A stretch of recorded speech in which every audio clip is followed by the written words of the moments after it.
Esto es Torre Fuerte. Escucharemos el mensaje Cuida tu mayordomía con el hermano Alejandro Luna, continuando con la serie Consejos Bíblicos para la Vida. Muy buenas tardes, iglesia. Acabamos de cantar Queremos darte gloria y honor. Queremos darte la adoración por siempre. Y para eso estamos aquí. Vamos a orar. Bendito Padre, Señor, cuántas gracias te damos por la bendición, el privilegio de estar en tu casa, Señor, alabando tu nombre, Padre, Señor, escudriñando tu palabra. Mi Dios, prepara nuestros corazones, Señor, que no sea mi corazón, que no sea mi filosofía, no, Señor, que sea tu palabra hablando a cada uno de nosotros en Cristo Jesús. Amén. En el año de 1964, el actor Mario Moreno Cantinflas grabó una película, El Padrecito. ¿La recuerda? ¿La vio? Hay una escena que a mí me encanta, me fascina, que es doña Sara, aquella que le preparaba ese mole de murciélago, y le reprocha ahí al padre Sebastián: ay, padre Sebastián, ¿cómo se ve que usted no sabe de refranes? Y entonces el padre Sebas le contesta: tiene razón, doña Sara, yo de refranes no sé mucho, pero calmantes montes, pájaros cantantes, alicates pintos, y arrieros somos y en el camino andamos. Y ay, riata, no te revientes, que es el último jalón, llores cuando chile verde le has de dar sabor al caldo, y abra bien las orejotas para que escuche las campanotas. Y hay gente que no se baña, nomás se lame la cara, ¿cómo la vio doña Sara? Y abran la que vengo herido, no los vaya a salpicar. Ya Francis Bacon afirmaba que se descubre el genio y el espíritu de una nación a través de sus refranes y de sus proverbios. Nosotros estamos estudiando una serie llamada Consejos Bíblicos para la Vida, y está basada precisamente en este libro tan maravilloso como los tantos que tiene la Biblia, en este libro de los Proverbios, que debemos entenderlo. No son principios doctrinales. Proverbios nunca va a tratar de explicarte una doctrina teológica. Proverbios nunca te va a explicar la omnisciencia de Dios, pero a través de sus refranes, de sus consejos sabios, te va a permitir ver la sabiduría plena de Dios. También Proverbios no se trata de promesas. Los pastores aquí nos han estado compartiendo acerca de esto. Proverbios no son promesas, son más bien reflexiones generales. Y en realidad no siempre nos comparten verdades universales. ¿Por qué? Porque no siempre se da el mismo resultado en todos los casos. Déjeme, le pongo este ejemplo.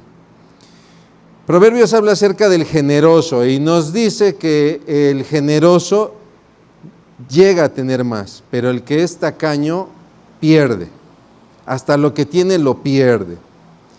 Pero eso no sucede siempre en todos los casos, es en la mayoría. Es como una manera de Proverbios de invitarnos a la generosidad. Pero no les extrañe conocer a personas que sean egoístas y sin embargo prosperan. De hecho, eso es algo que la Biblia comúnmente se pregunta en muchos de sus autores: ¿por qué el impío prospera? Muchos de los proverbios hablan de Dios. Escuchamos, por ejemplo, este proverbio tan famoso: el principio de la sabiduría es el temor de Jehová. Pero muchos otros, y es importante que entendamos esto, muchos otros proverbios dentro del libro, es una colección, se trata de una colección de sabiduría y de ética meramente humanas.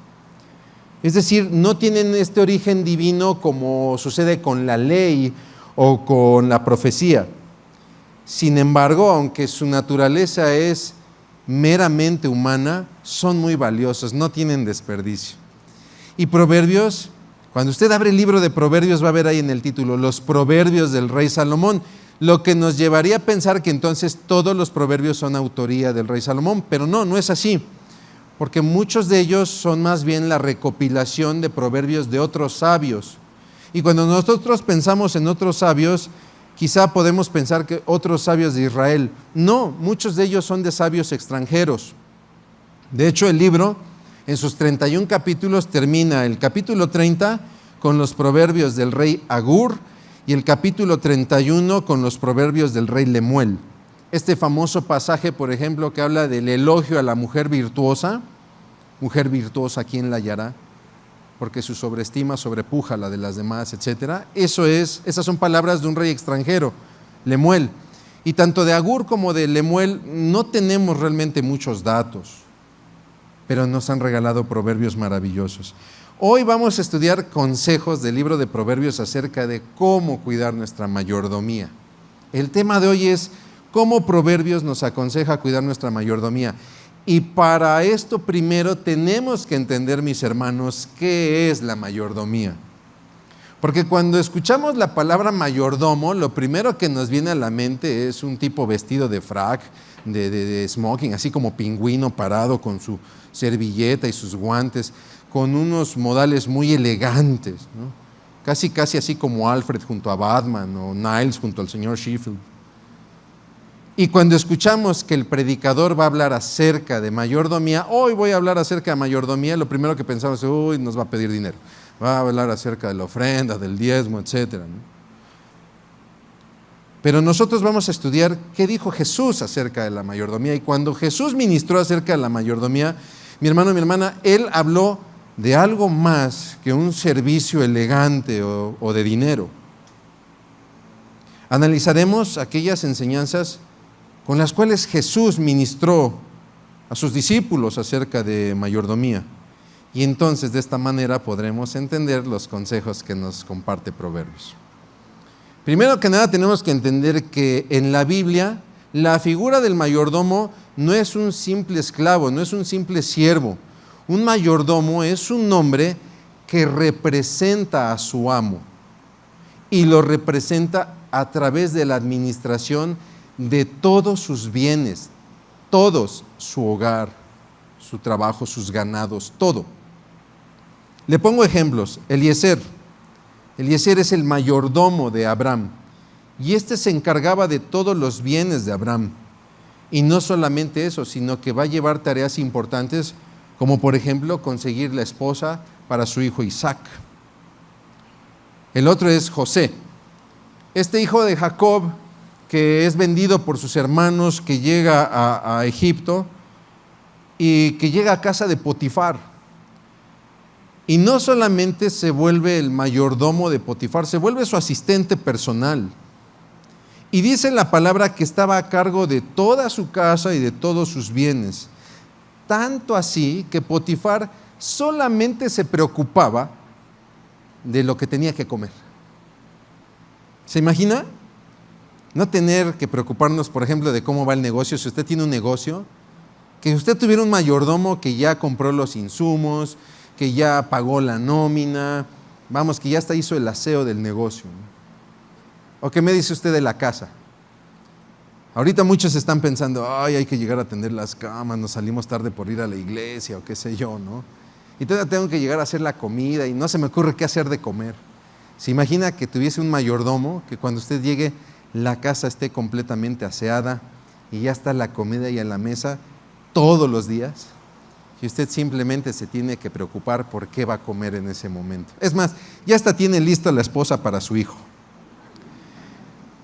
Potifar y Abraham fueron hombres bendecidos por sus mayordomos. Y mi hermano, mi hermana, tenemos que entender que la mayordomía es una bendición. ¿Por qué? Porque a través de ella nosotros podemos bendecir a otros. Primero que nada tenemos que entender que la mayordomía es un encargo. Jesús ministra acerca de la mayordomía y Él lo va a hacer por medio de 4 parábolas muy conocidas. La primera de ellas es la parábola de los talentos. 3 siervos que reciben una cantidad de plata y tienen que generar ganancia. Hay una muy parecida, se llama la parábola de las 10 minas, donde ahora son 10 siervos y cada uno recibe una mina, de lo cual también se espera que haya una ganancia. Tenemos la parábola de los labradores malvados, unos hombres que son contratados para arrendar una viña y a su tiempo entregar el fruto, entregar el vino. Y por último tenemos la parábola de las 10 vírgenes, 10 damas de honor que van a acompañar al novio con sus lámparas, acompañarán al novio hasta el lugar donde se celebrarán las bodas. Si lo analiza, todas estas parábolas tienen puntos en común. Y uno de esos puntos en común es que a todos estos personajes se les encarga algo. El problema es que muchas veces cuando nosotros estudiamos estas parábolas, nos concentramos más en el encargo y pensamos que la mayordomía se trata de cuánto talento, de cuántas minas, de cuánto aceite, de cuánto fruto tengo que dar. Y entonces empezamos a vivir un cristianismo en el que nos estamos midiendo. Yo le comparto a más gente. Yo estoy predicando aquí, ustedes no, yo soy más. Y eso no está bien, eso no es correcto. Porque lo que Jesús quiere enseñarnos a través de las parábolas es el corazón con el que debemos responder ante los encargos. Mire, Dios crea al hombre, lo pone a cargo del huerto y le da autoridad para señorear la creación. ¿Y quién mejor que el hombre para ser un mayordomo y representar a Dios en su creación? Es aquel que fue creado a su imagen y semejanza. Mi hermano, mi hermana, solamente el ser humano goza el privilegio de ser mayordomo de la creación. Pero todos sabemos la historia. El hombre pecó. Y con el pecado también la creación se corrompió. Pero ojo, el hombre con el pecado, por el pecado, perdió su santidad. Pero nunca perdió la mayordomía, nunca perdió su responsabilidad. Y si bien es cierto, mis hermanos, tú y yo no somos responsables directamente del cambio climático. Benja, tú no tienes la culpa de que los polos se estén deshielando. Sí somos responsables de manera directa del uso que hacemos de recursos naturales, energéticos, que están a nuestro alcance, del cuidado de la flora, de la fauna, todo aquello que está a nuestro alcance. No sé si te das cuenta al punto al que quiero llegar. Si tú y yo, como criaturas de Dios, hechos a imagen y semejanza de Dios, somos responsables de la creación, porque representamos a Dios, somos mayormente responsables, mis hermanos, de lo que Dios nos ha dado de manera directa. Tu casa, tu auto, tu pareja, tu esposo, tu esposa, tus hijos, tu trabajo, tu iglesia, vamos hasta tu entretenimiento. Porque, mi hermano, nada nos pertenece. Todo es un encargo. Y de todo esto vamos a dar cuentas. Pablo confronta a los corintios porque hay un conflicto entre los corintios, la iglesia está dividida y han hecho facciones. Y entonces están los que son de Pablo, los que son de Apolos, los que son de Pedro. Y entonces Pablo empieza a confrontar a los corintios y los confronta con dos preguntas. A ver, señores, ¿qué tienen que Dios no les haya dado? ¿Y por qué presumen como si ustedes lo hubieran conseguido? Y muchas veces caminamos en la vida como si todo lo hubiéramos logrado, pero tenemos que recordar que todo proviene de Dios.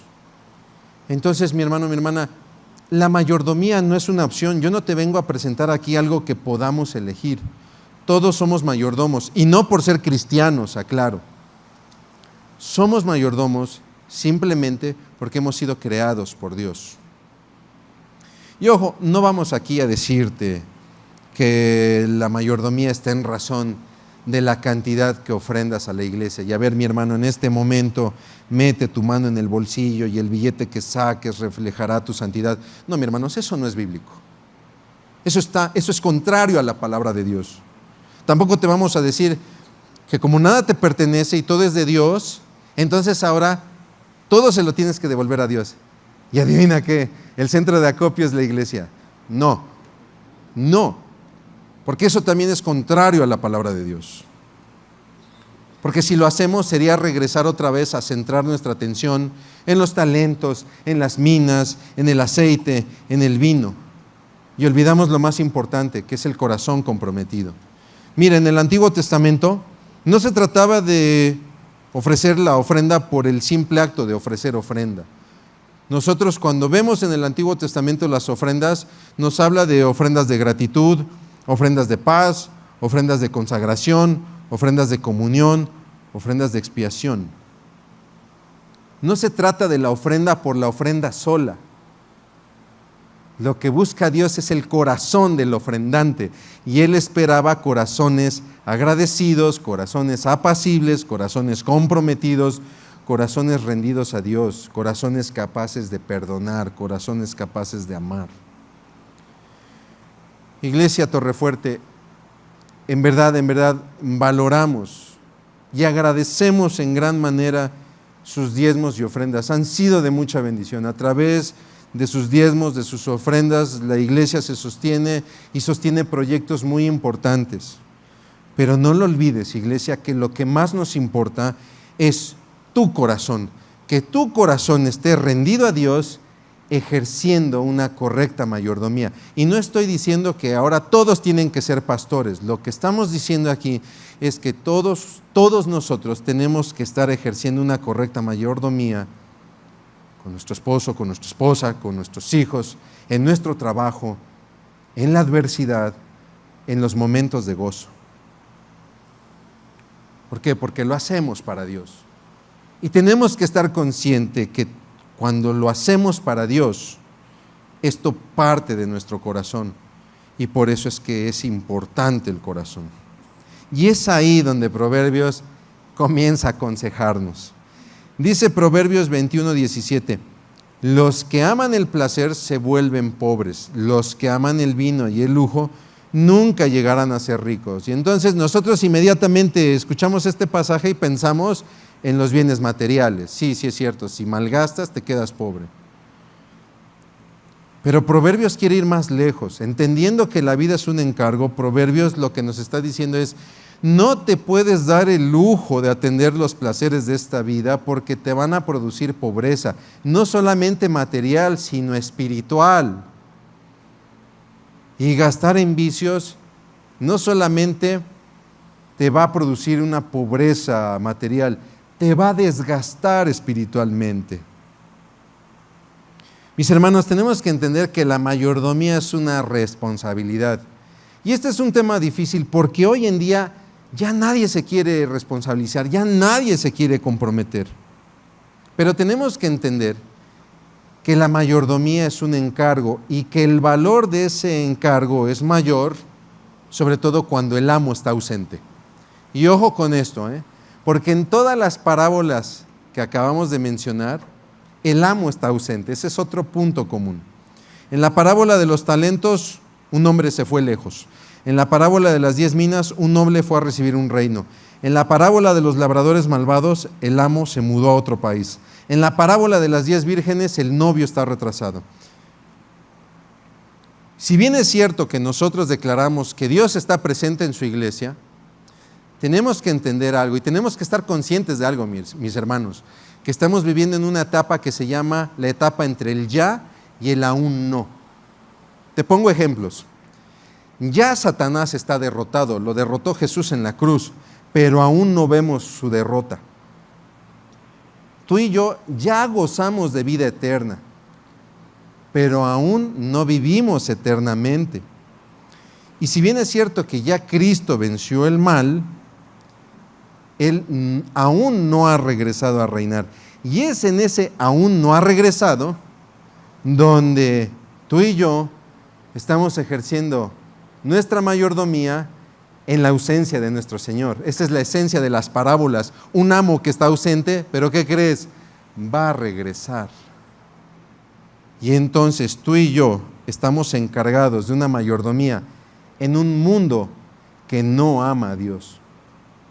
Y aunque esto, así como te lo estoy compartiendo, pudiese parecer muy negativo, mis hermanos, estamos viviendo la etapa de oro de la mayordomía. La iglesia está viviendo la mejor etapa de su mayordomía. ¿Por qué? Porque es en la ausencia del amo donde cada uno de nosotros en nuestra mayordomía tenemos la oportunidad de ser fieles. ¿Se imagina usted en su trabajo, que estuviera ahí en su trabajo y que su jefe estuviera ahí detrás, todo el tiempo diciéndole cómo tiene que hacer las cosas? ¿Qué razón tiene de haber sido contratado? O imagínese que usted contrata a un plomero, a un mecánico, y ahí está usted parado atrás del plomero. No, esa llave no te va a servir. Oye, ¿y por qué vas a meter tubo de PVC? Mejor mete tubo de cobre, qué sé yo, no sé mucho de plomería. Entonces, ¿para qué lo contrataste? Pues el plomero se va a voltear y te va a decir, pues entonces hágalo usted. Véalo de esta manera. Un soldado demuestra su valor realmente en la ausencia de su capitán. Él no va al frente de la guerra con el general, con el coronel, ¿no? Ellos están en el cuartel. Y ahí, en el frente de ataque, solo él tiene que demostrar para lo que fue entrenado. Véanlo con sus hijos. Sus hijos van a demostrar verdaderamente madurez en la ausencia de sus padres. Porque es en su ausencia donde ellos tendrán que tomar decisiones importantes. Lo que nos tiene que llevar a preguntarnos, ¿cómo estamos actuando en la ausencia de nuestro Señor? Mire, en la ausencia del Señor, Adán descuidó una parte muy importante de su mayordomía, a Eva. Cuando la serpiente llega a tentar a Eva, Adán no está. Y esto se da también en la ausencia de Dios. Y Adán termina cayendo ante el pecado. Y entonces pasa una situación muy triste, porque Adán, que tiene un encargo en la ausencia de Dios, pasa de vivir en este periodo de ausencia de Dios a un periodo de temer la presencia de Dios. Qué terrible es temer la presencia de Dios. Sin embargo, en las iglesias muchas veces tratamos de buscar sentir la presencia de Dios, pero hay que tener mucho cuidado con esto, mis hermanos. De repente queremos sentir la presencia de Dios. Ay, hoy estuvo muy bonita la alabanza porque hoy sí se sintió la presencia de Dios. A ver, mis hermanos, el cristianismo no se trata de sentir la presencia de Dios. El cristianismo se trata de ser fiel en la ausencia de nuestro Señor. Y ante esta responsabilidad, Proverbios nos da dos consejos. El primero de ellos, no postergues tus deberes. Dice Proverbios 6, versículos 4 y 5, no postergues el asunto, hazlo enseguida, no descanses hasta haberlo realizado. Sálvate como una gacela que escapa del cazador. No pierda usted esa idea, sálvate como una gacela que escapa del cazador o como un pájaro que huye de la red.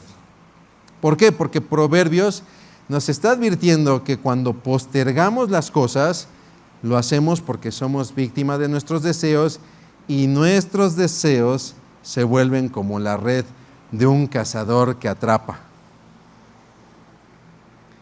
Y es por esta razón que muchos estamos atrapados o muchos están atrapados en las publicaciones en Facebook, en Instagram, en YouTube, muchos están atrapados en los resúmenes deportivos. Ahorita muchos están atrapados por la final de la Eurocopa. Los felicito porque ustedes, o una de dos, o son vencedores y vencieron la tentación, o son despistados y se les olvidó. Pero muchos están atrapados ahí con la final del Euro. No sé para qué, pues si España se va a coronar, pero bueno. Muchos están atrapados con las historias televisivas. Hace un momento un hermano me decía, no, mi hermano, estás ya muy atrasado, ahora es Netflix. Bueno, lo que sea, estamos atrapados con esas historias, ¿no? Ya sabe usted, la típica historia de, tenemos a María Soledad, una mujer que vive en un pueblo, que vive en pobreza y entonces tiene que viajar a la capital. Y es ahí en la capital donde conoce a Fernando Alonso, un muchacho muy guapo y atlético, que se prende, se queda enamorado de María Soledad. Pero ¿qué cree? Que Fernando Alonso ya está comprometido con Alma Ernestina, una mujer muy guapa, pero malvada, perversa. que entiende el problema, el peligro que representa María Soledad, y que no sé por qué tienen esta maña, le hablan al espejo, se sientan frente al espejo: te voy a matar, María Soledad, no descansaré hasta matarte, y cosas por el estilo. Pero ahí estamos nosotros bien atrapadotes. ¿Por qué? Porque es importante ver el desenlace de la historia, aunque se nos vaya una piedra en los frijoles.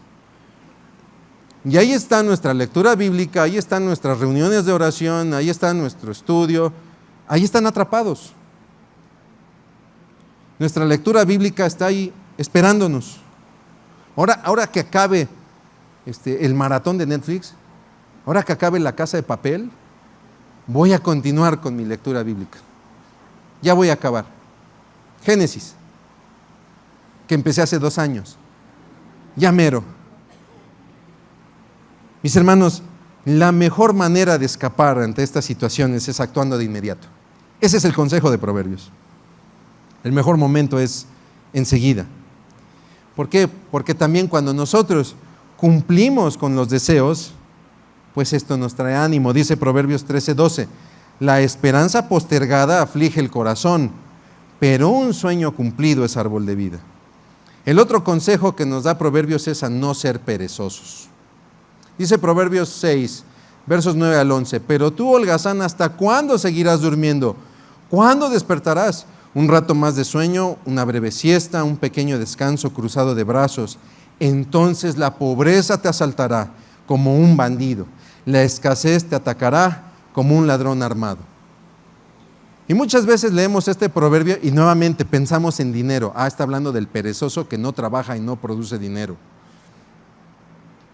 Pero tenemos que entender, mis hermanos, que podemos estar viviendo una pobreza espiritual porque quizás estamos viviendo en una pereza espiritual. Y cuando Proverbios habla del perezoso, hay muchos proverbios donde se menciona al perezoso. El perezoso es esta persona, según Proverbios, que simplemente ha determinado no actuar. No es este que está postergando las cosas. No, el perezoso ya decidió no actuar. Y normalmente es una persona que busca pretextos y que busca que otros le solucionen su problema. Dice Proverbios 22:13, para no trabajar, el perezoso pretexta que en la calle hay un león que lo quiere matar. Viejo, ya vete a trabajar. No, es que allá afuera hay un león, me vaya a comer. Mis hermanos, no esperemos que otros venzan nuestros leones y todavía estemos anhelando crecer profesional o espiritualmente.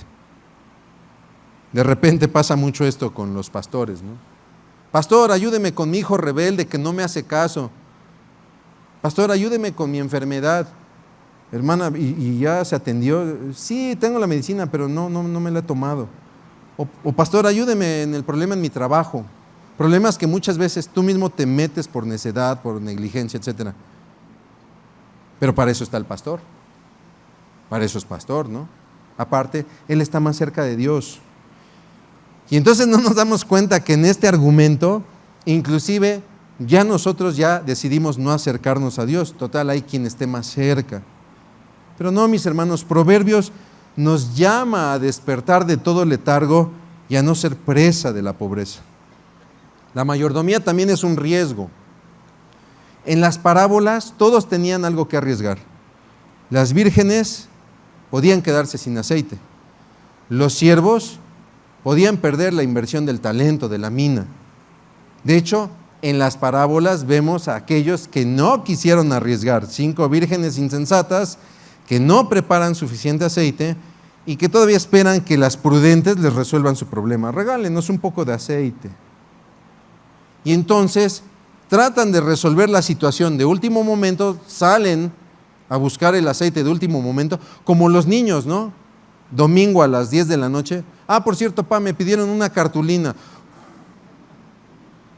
Y ahora consíguela, y ahí sales desde última hora. Y entonces estas vírgenes salen de última hora y obviamente se pierden del esposo y de la boda.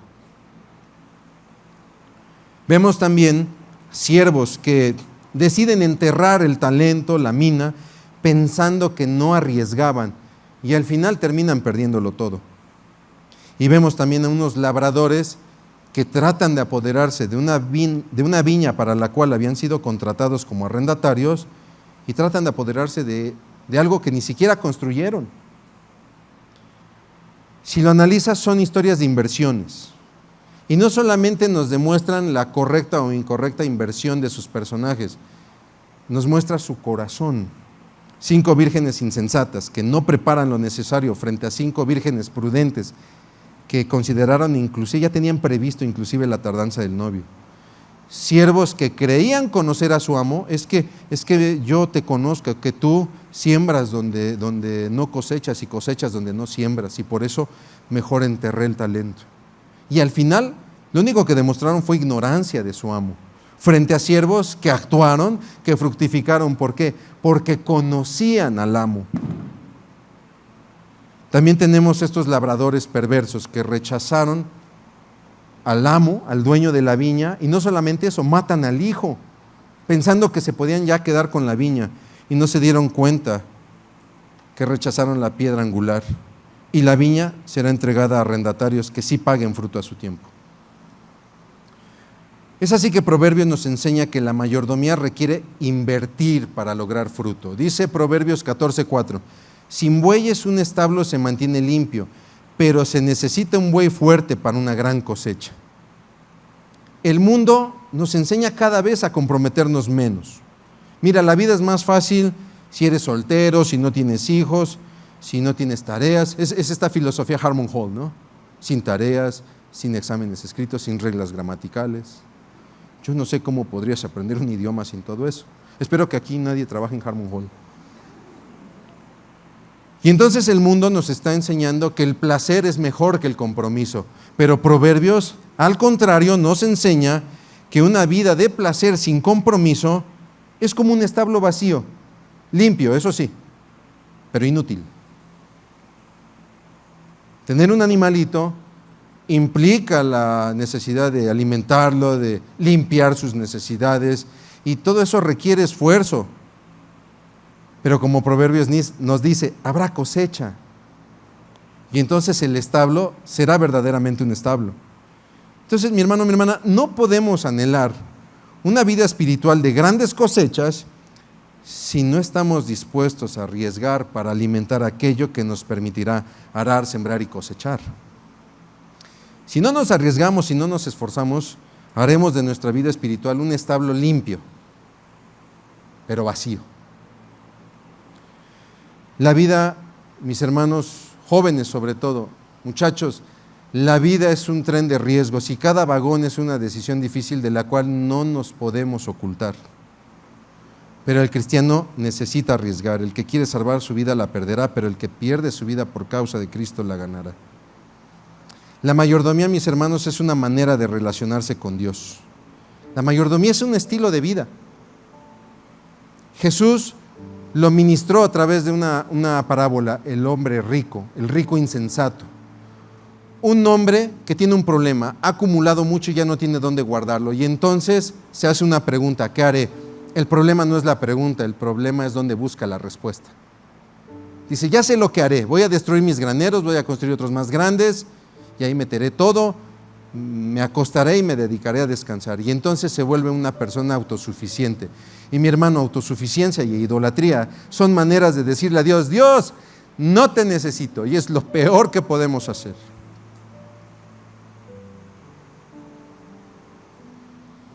Proverbios nos aconseja, no puedes hacer,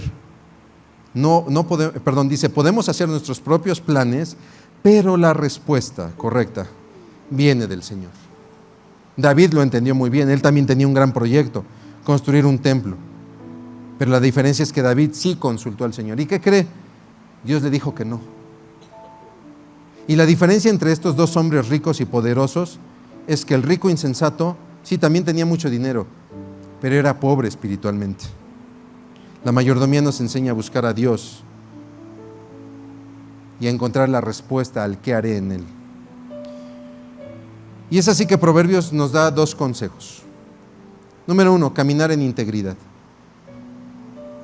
Y número 2, caminar en contentamiento. Y quiero cerrar con estas palabras del rey Agur.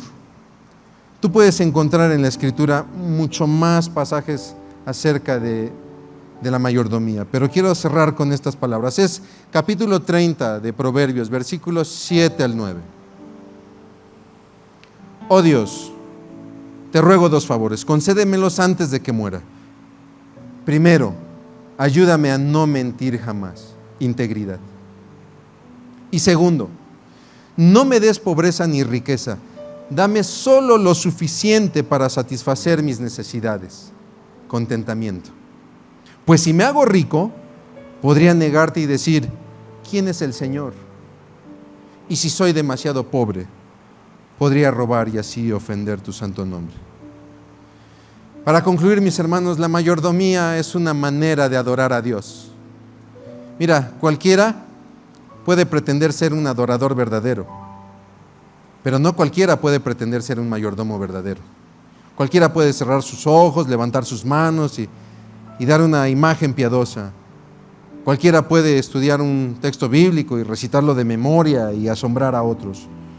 Pero no cualquiera busca a Dios, sobre todo en tareas difíciles, como Eliezer, que oró para conseguir esposa para Isaac. No cualquiera reconoce a Dios, sobre todo en el éxito, como José, que estando frente a Faraón, Faraón le dice, tú das los significados de los sueños, y José dice, no está en mi poder el hacerlo, Faraón, es Dios quien da la respuesta. No cualquiera, mis hermanos, arriesga lo que tiene para entregar a su Señor más de lo recibido. La mayordomía no están aquellos que le llaman Señor, Señor, pero no están dispuestos a hacer nada por uno de sus pequeñitos. Mis hermanos, la mayordomía es un honor.